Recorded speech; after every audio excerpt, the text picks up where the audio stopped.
Susan never really talks about skincare, but like this year you started talking about sunscreen. Oh yes. Oh my gosh, your skin's so good though. Susan has the Always. best genes. Yeah, you No, have I've the got best the skin. spots. I see nothing, no spots. I can see Susan's freckles. I can see Rox's freckles. It looks like my freckles. Like we all Yeah. have We the all same have thing. freckles and It's we all the have aging sunspots. Future sunspots. That's the one. Yeah. Welcome to the Asian Soup Podcast. This is your co-host Jules. And this is your co-host Rox. The Asian Soup Podcast is your cozy space on the internet where we share and discover stories about one another. We chat about a range of topics from careers, personal growth, relationships, and much more. Come sit with us And get nourished. Today we have a special guest with us. This is Susan. Welcome, Susan. Hello. So I invited Susan to episode 2 of the podcast. I think we mentioned in episode 1 or maybe episode 25 that we wanted more guests, get some extra perspectives, and I thought Susan would be the perfect person to have on board for season 2, mainly because Susan is like my friend but also Rox's friend. Yeah. So I thought it would be like kind of easy to just chat about lots of topics, and we have actually lots in common, the three of us. Susan, do you want to give us a little intro about yourself? Yeah. Well, I'm Susan. I'm Jules and Rox's friend. I've known you guys, I think 10 plus. I've known you, Rox, for way longer, since high school, and then Jules from uni. So yeah, we've just been knowing each other for a long time, grown up together. Yeah, it's weird how we've like grown up separately, but we know each other. We have mutual friends with each other. Me and Susan actually went to high school, but then Jules and Susan went to uni together, right? So it's just And I think we came in and out of each other's lives like at different times. Like yeah. I didn't really know you during uni, didn't really know you during my maybe 20s, but Yeah. then now I'm kind of reconnecting with you. But then I knew you more in my like older adult, Yeah. like younger adult years, I guess. Yeah. Different stages Yeah. for sure. Like Susan's like more of my adult friend to me because I met Yeah. you in my 20s. And then me, it's like we were 16 or something and sitting in a huge lunch group together. I can't believe you guys were in the same friendship group. Yeah. Yeah, I I had know. no And now idea. thinking of like your last impression of me is probably like from high school. Like maybe One strong of, impressions. But I mean, yeah. but I met you were always with our mutual friend, Mon, even in high school. So, and I was Yeah. kind of tight with Mon in high school, like for a little bit. I was a random person in high school, whereas Susan was there from year 7. I kind of butted in year 11. So luckily that group, welcomed me and I was able to sit with everyone, but I wasn't that close with everyone, if that makes sense. You came a bit later, yeah. Yeah. Yeah. But yeah. I'd also Crazy. like to add that the high school that Susan and Rox went to was always a little bit competitive, like with really? my high school. Like I felt like there was always a yeah, bit of that's true. competitiveness Yeah. because we were both like, girls' schools and Yeah. selective high schools and stuff. And I remember, in high school, I'd look at the North Sydney girls and I'd be like, oh, they're kind of cool. Really? Because you guys are smart. No, because Oh. the image I had of you guys was that you guys are super smart. Oh my God. But you guys like partied? Like we? didn't party. I Like did you guys not went to party in parties. high school. That was when Facebook was really big. And I would see like Facebook photos of like North Sydney girls going to parties and stuff. So I was like, wow, It they're wasn't parties. Yeah. party hard, study hard. We did like hotel parties. We'd have hotel Oh, you mean hotel after? parties. After high school? I think during high During school. high school. I did not party during high school. I was very... I feel like you were around. I feel like you were Really? around. Maybe. No. Wait, does that mean you partied, Rox? But I wasn't like Yes or a no? little bit, but not like I feel like I got that out of me younger. Yeah, when I was yeah. younger, but not really. That I means you was partied. I was like a random person at that school. So, the topic, guys, how the Eff Are We 34? Yeah. Okay, so it is a bit of a clickbaity topic, I think. Do you guys feel that way? Like, do you feel like, or did you ever have that moment where you're like, oh my God, I'm 33 or 34? Yeah, I feel like recently, I mean, like, I kind of feel like more tired in my body. Like, that's one, honestly, like, you know how you feel like, physically. yeah, like you don't feel like you're bouncing back. And like naturally I'm drinking less and whatever because like you just feel like a lot more run down. Oh my God, afterwards. Susan's a big drinker. Are you? I've She can drink a lot. I'm She can drink a lot. 34. Okay, not anymore maybe. No, But yeah. I partied in my 20s. So when you said, did you party in high school? I was like, I did not. I pented it up until 20 and it all got released.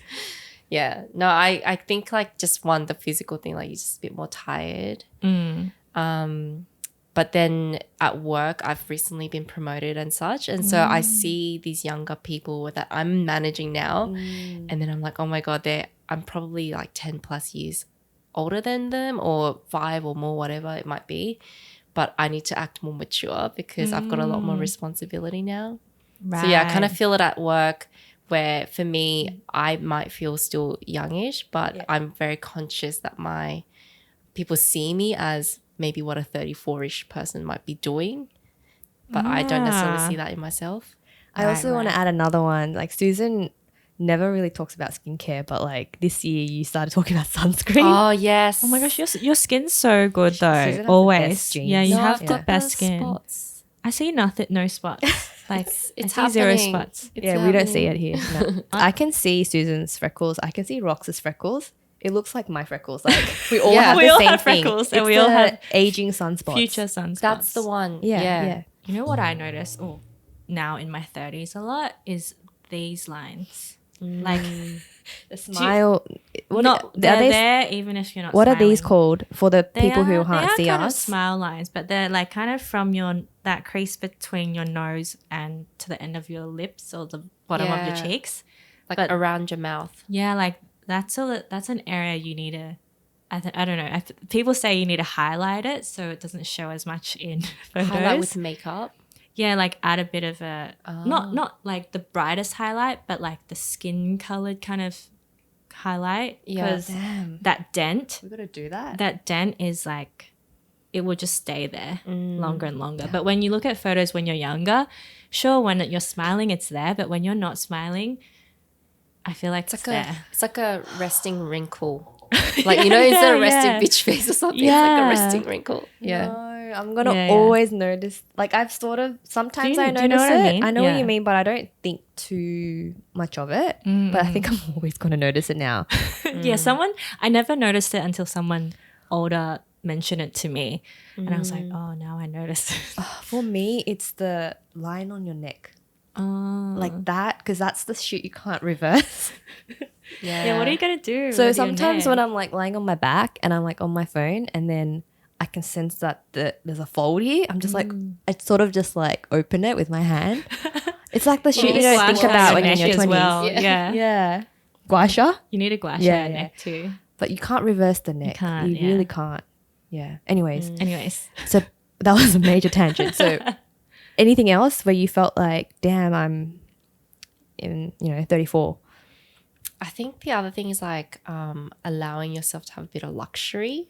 Mm. Like just talking about skincare, this is last year's the first year I bought expensive lotion. Oh. What did you And get? Dr. Spiller. Okay. I went and saw a skincare person for the first time, but I think when I remember like my mum only having that, and for her birthday would always buy her really expensive eye cream. And then I have an older sister, and so when she got somewhat older, she started buying like Bobbi Brown and like kind of branded things, and I was still buying things from the chemist. So I don't know. I feel like that's a sign you're a little bit older or mature woman now. Yeah. When you invest in kind of brands and Better skincare. Yeah. I think I had a friend who, well, actually Kendra, but she kind of like looked at all my skincare one day and she's like, it's not even, I don't know if it was more age or she was just like, you need to love yourself more and use better skincare. And she kind of just like rejigged my thing. And I was like, okay, you're kind of right. How about you? Oh, the 34 thing? Yeah, in general. I think I felt it when I was like turned 33, because that's when you're like, shit, almost 35. And then because you're rounding up to 35, and then once you round up to 35, you round up to 40. that's you just skip. Fast You're forward. basically almost 40. Yeah, so I was like, oh my gosh, it's happening. But yeah, I think I definitely feel it. I can't think of any. I had some examples, but I kind of forgot. Rox, do you want to go? It's okay. I guess maybe the moment it hit me the most, I feel like, was when I actually turned 30. I think that was the scariest time for me. Like, I wasn't in a very happy place. I wasn't in a stable relationship. And it really hit me as a woman. I was like, I'm 30. I'm not in a great relationship. If I need to go find a new partner or future husband, now I have to do that right now. Yeah. I was like, shit, I need to do this right now. Like, what am I doing with my life? I have no time. Because in my mind, I think we've talked about this before, but, you know, I've just grown up being the type of person who like thinks about marriage and kids, even when I was dating at 16. So it was always in my mind and it's something that I wanted. So yeah, turning 30 was like a pivot moment for me. And I got out of that relationship and met my husband now. So that's pretty weird. But hitting 30 was like scary for me because I was like, I need to do something. I had a murder theme party for my 30th. And the victim was my youth. Oh. So I had everyone dressed up in 1920s, like flapper style. And then I had little clues everywhere. And then we put like the murder weapon, which was time. So I made a little like bomb. It was like using toilet roll. And I put like strings on the end of it to look like a TNT. And then, we just kind of went around and played like, is it the Mafia game, the card? And like just had different people mingle and like play games. And then, you had to guess what the victim was. And that was my 20s, my youth. And that's how I said kind of goodbye.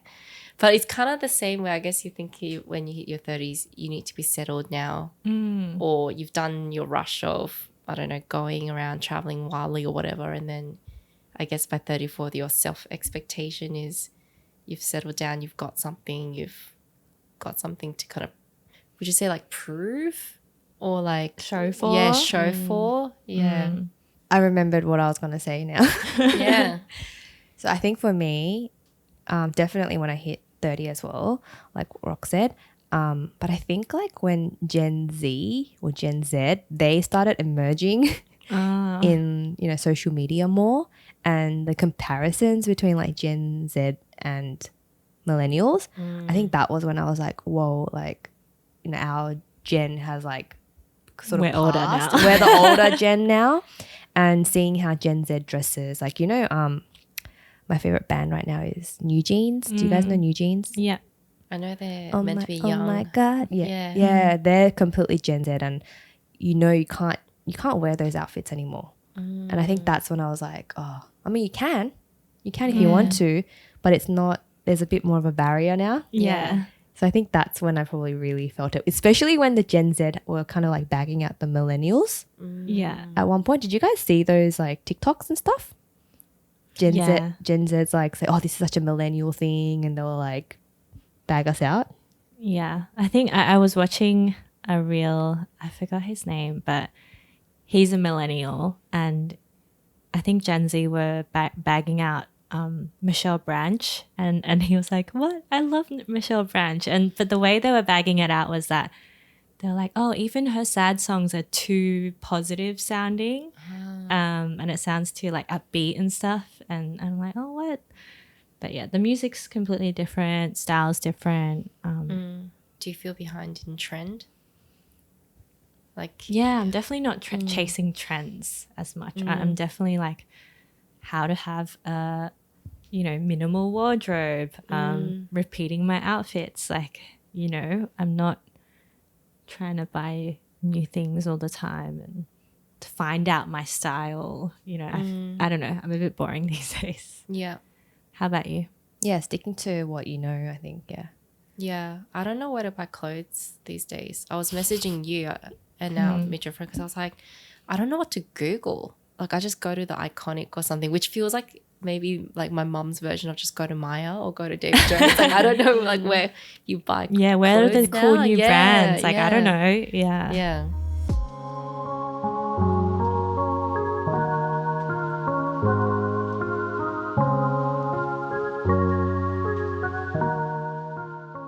I guess another topic that comes to mind as a woman, I think we can all agree, is the idea around marriage. So we are now, hitting 34 soon. So Susan, what are your views on marriage, or did you think you'd be married now, or did you ever want to get married? How do you feel about it?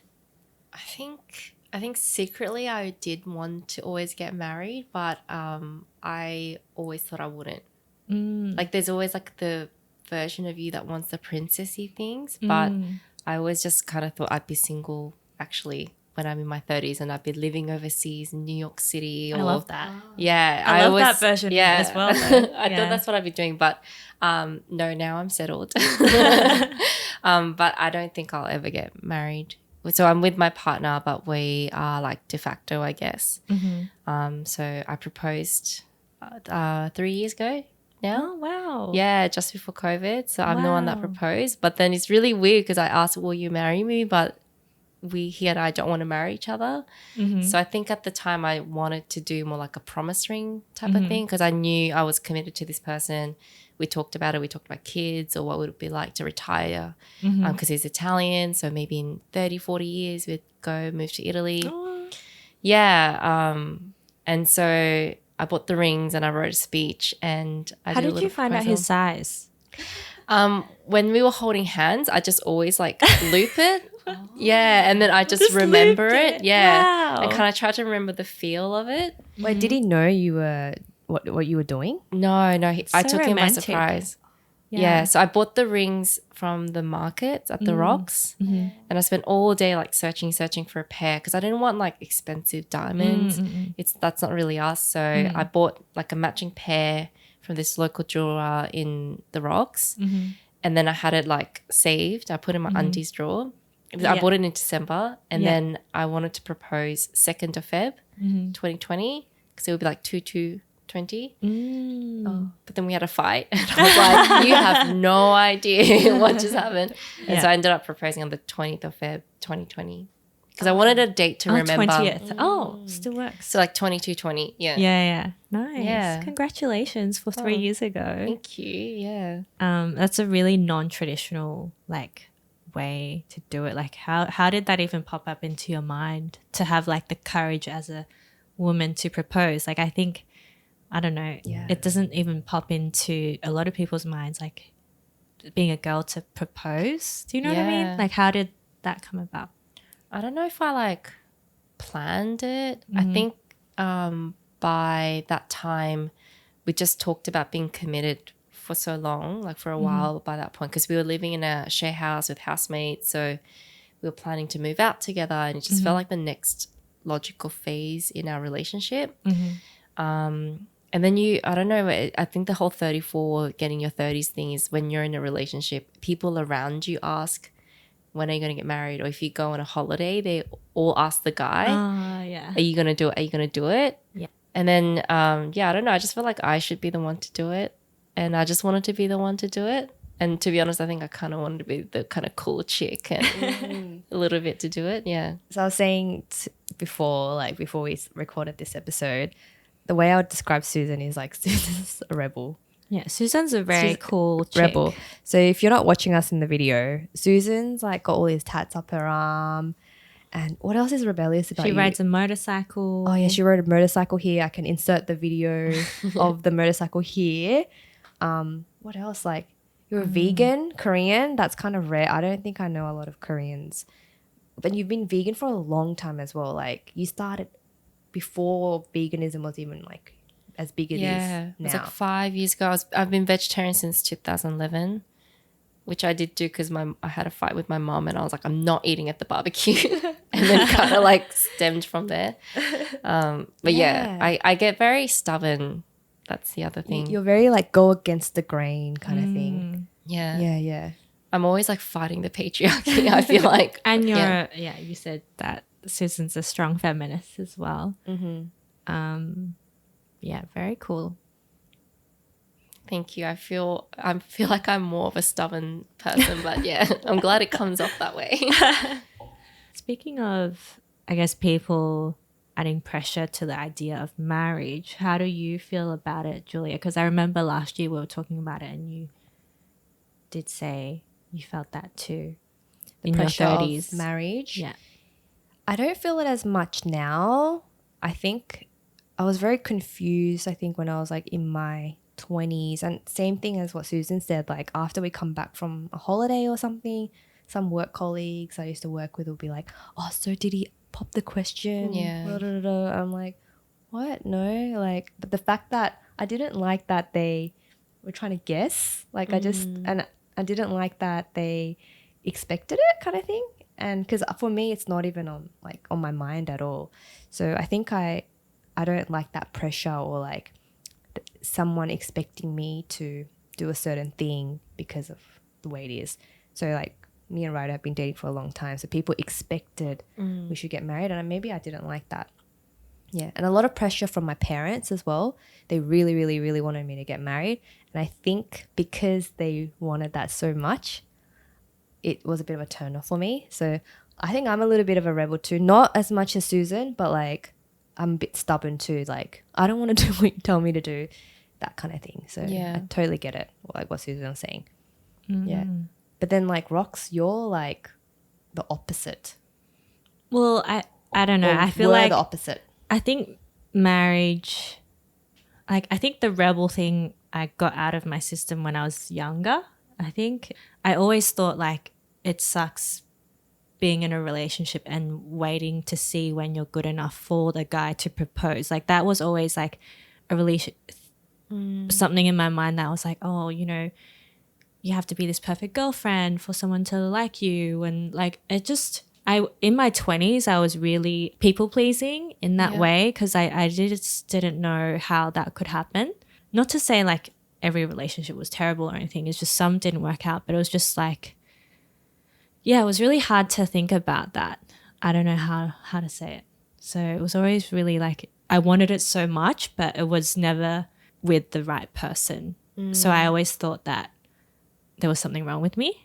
But yeah, when I met like my husband now, everything was like I didn't have to ask. Like I didn't have to like, what's happening next? Like he would always bring up the future or like have these plans or like want to introduce me to his parents and stuff and have ideas about the next steps and listen to what I wanted. So it wasn't like, it just felt so different from my 20s and the relationships that I was in. It was just like, he's the guy for me. Like it just made it so much easier and I just feel very secure, if that makes sense. And just the timing was right. And yeah, so hopefully that's like a bright side to the story. Do you feel there's a stereotype of not being married while being in a committed relationship when you're in your 30s? So when I talk to I started Pilates, right? Yeah. And I do it with Ajumas, and they always ask like, oh, are you married or like not married? But like, I don't know what that means. Like if I say I am or not, like, does that put me in a category? Or I feel like if you said yes, it would then lead to, do you have kids? And then it would lead to, you know? Yeah. Because like the thing is, someone could say they are married, but they could have been with that person for like a year. Whereas like I've been in a relationship for 12 years, but when I say I'm not married, I feel like it almost discounts my relationship and the commitment of 12 years. Yeah. Yeah. So there's a little bit of that. But yeah, I don't know. I get asked like, oh, you must have really wanted it. Is that why you did it? Oh, because you proposed. to be married. Right. Yeah, like the desperate bride. Who said kind that? of thing. No. You got it more than once? Yeah, a few people, when they hear the story, I get actually people more our age or younger, like that's so cool. Yeah, that's what I thought. Yeah, and I've had a That's few kind of guys shocking. who have come to me and when I tell the story, be like, "That's really cool. I wish my wife had done that." But yeah, a few people, even like a few people our age, but mainly older people, where the joke is like, "Oh, you couldn't wait, could you?" And then that makes me, that rebel part of me is like, "No, you're so now I annoying." don't want to get Yeah. married." Yeah. Yeah. What about you now? Like, do you feel a little bit different when you tell people you're married, Rox, like than before? Well, Is there I a just, change? I think the only change is like calling that person husband, but then after we got married, I was still calling him my partner for a very, very long time. And then like my colleague was like, he's not your partner anymore. And then I'm like, oh yeah. But then I don't know. I feel like saying partner is more comfortable for me. I'm just like more used to it. But then, yeah, I don't know. I mean, you haven't been married for very long. I haven't been, yeah, it's been like 2 months. And so, It's too soon, I think. yeah. Yeah. How do you feel about marriage and kids now that you're 34? I think I've mentioned this in like other episodes, but in my 20s, I never really thought about children and kids. Just thought it was just a faraway concept because I'm the kid. Like, why would the kid think about that, you know? But now, because people are getting married around me and having children around me, it's not just this like idea anymore. Like, you're seeing it actually happen in front of you, and people that you really care about are having children too, and you get to witness that too. So I feel the kid that was, you know, in my 20s, now as a 34-year-old or 33, turning 34-year-old, I feel more open to it. I keep telling Rox, like, I'm changing. So you know what I've been doing lately? I've been like holding, so I'm cat sitting at the moment. I'm cat sitting at the moment. Yeah. I hold Dom, the fat cat, he's a fat cat, like a baby, and I cradle him. And I don't know why, but I kind of like that feeling, guys.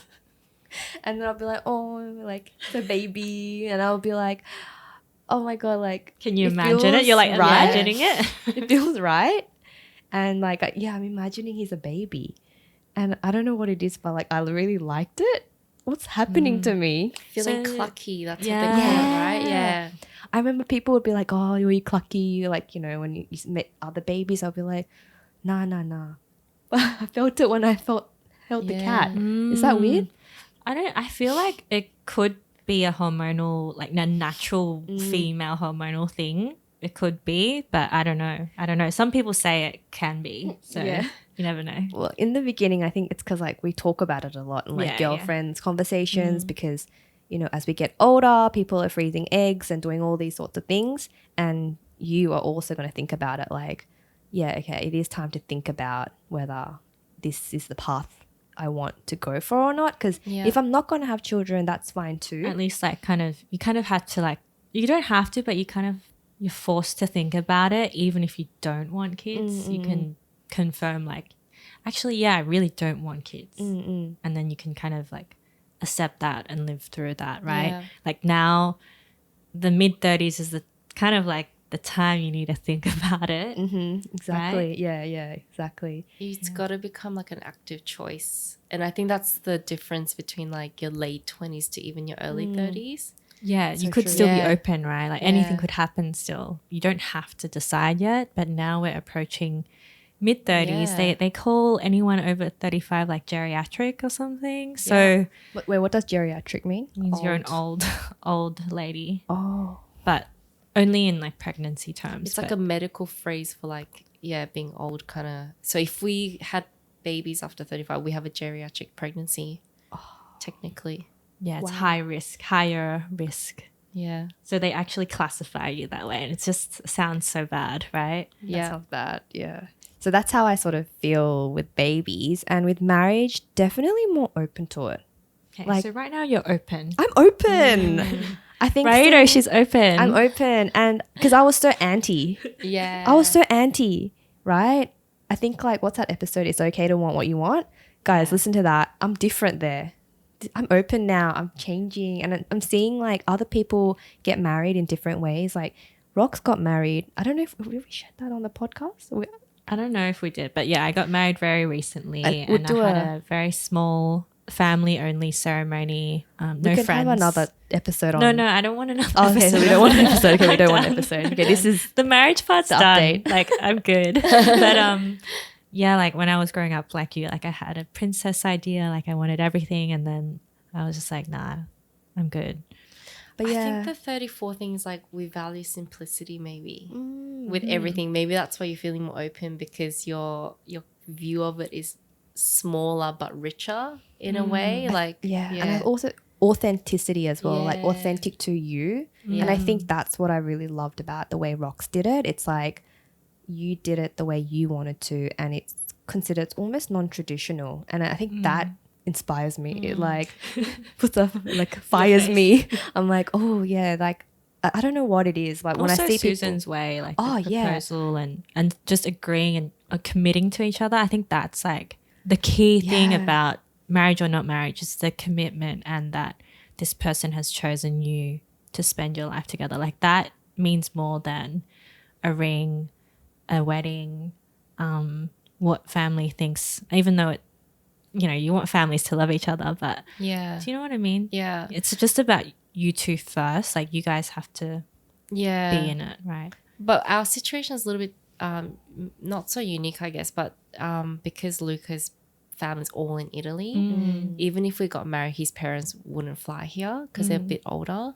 So we kind of knew like a ceremony thing wasn't really something that's attractive to our parents anyway. Yeah. And all my family's mainly in Korea. So I don't know, it just never clicked in us that we would have a wedding. And therefore, I guess you wouldn't have a marriage. Right. So it just felt kind of natural to be what we're just doing right now as it is. Yeah. I think another thing for me is like being in a financially better position as well. So I feel like if you don't really have any money, you don't even think about, you don't have like the yoyu, like to think about having children or What's you? Like freedom. or like the ability? space or Yeah. leeway, like Okay. the ability to like have children, like build a family, get Yeah. married. Like weddings are so bloody expensive, and that So was a true. big turn off as well. So I Yeah. think like now we're older, we have a little bit more savings. Like I think I have more capacity here to think about it. I'm more open. I'm not. This is not like Did you get a big paycheck recently? no, not at all. It just means that I was really poor in my 20s. That's what it means, yeah. But I feel like, yeah, I'm just more, open. It's true though, like the money bit, like how they say it doesn't buy you happiness, but gives you the freedom to be more happy. Yeah. Money buys you happiness, yeah.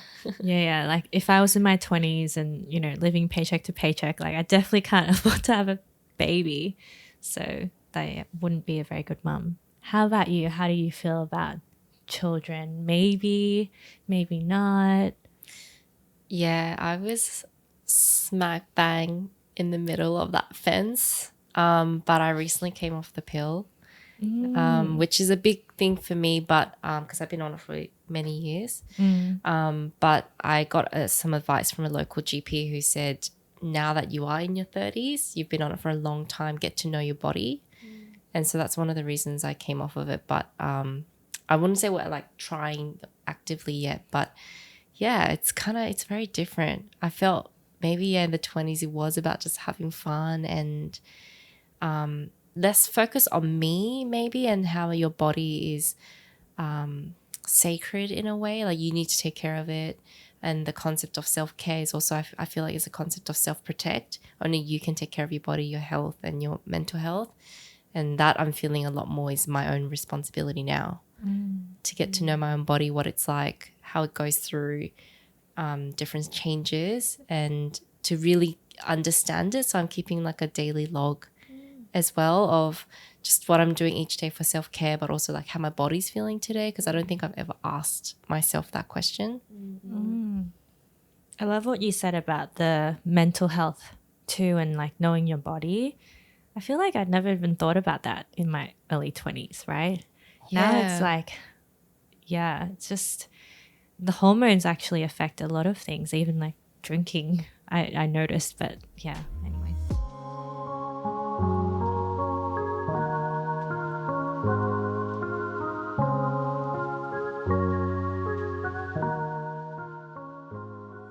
The thing I found like in common between like what both of you guys said is like it's almost like your relationship with your body's changing in your 30s too. It's like before, in your 20s, your body could do whatever. You treat it like whatever, you know. Yeah. But now it's like you're trying to tune into it. You know, you're leaning into science. Like, you know what I mean? Like, Yeah.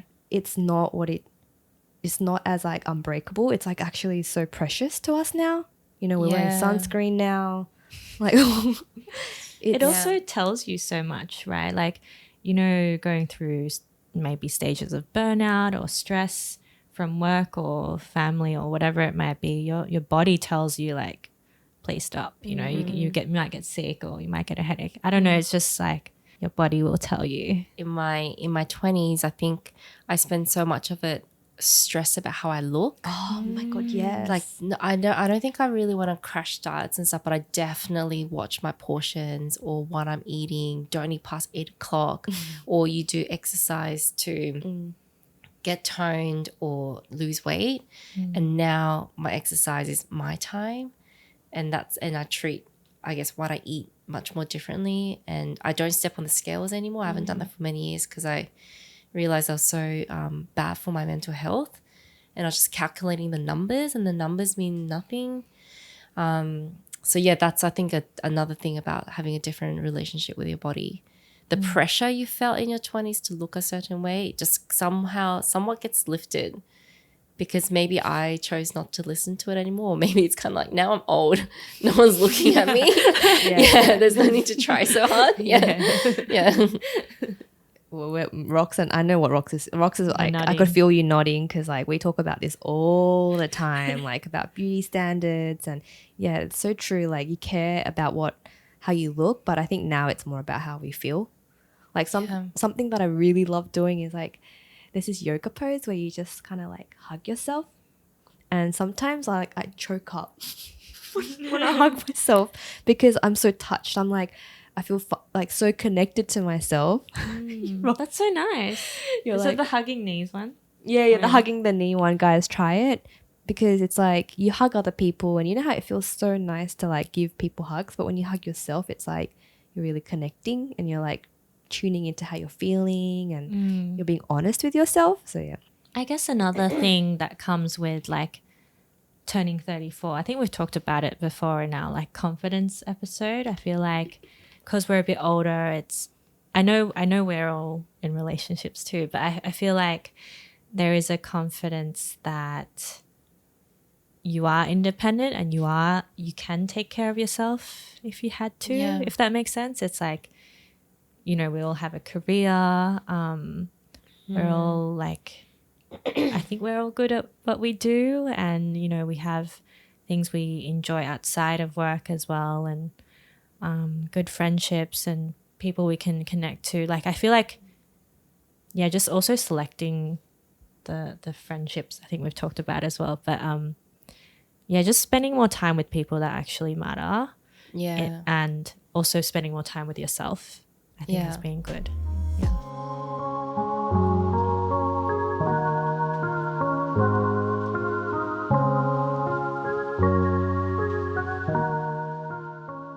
Let's get nourished. So this is a segment where Rox and I, we bring a soup or some kind of dish, and we eat it. And today I brought some naengmyeon, which is like a cold noodle, buckwheat noodle, with it's a beef broth. And I know Susan is being more flex with her veganism, so I thought it would be okay to bring. Isn't that right? You're more flexy.